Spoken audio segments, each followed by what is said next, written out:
Mas ligtas na cyberspace. Yan ang isa sa mga advokasya ng Council for Welfare and Children sa gitna ng issue kamakailan hinggil sa online selling ng mga sanggol.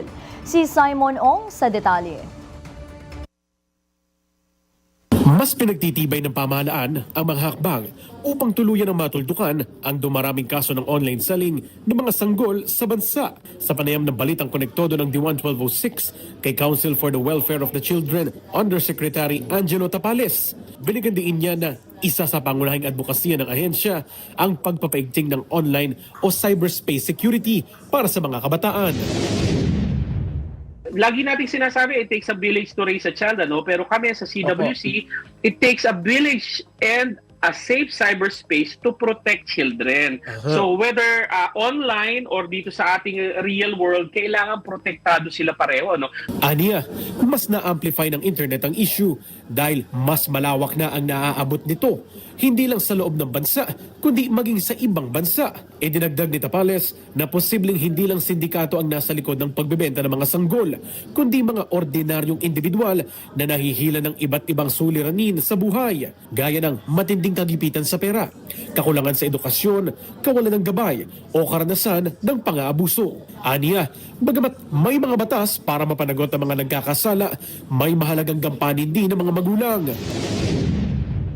Mga mamit daddy, aralin nyo ang mga gadgets, aralin nyo ang pag-navigate sa internet, ano? Kung tinuturuan natin ng mga anak natin sa pagtawid, paglakad sa kalye, ganun din po dapat na subaybayan at turuan natin sila sa paggamit ng internet at social media. So yan po ang pinag-focusan natin po, tsaka itong mga baby selling, mga sexual abuse po ng bata.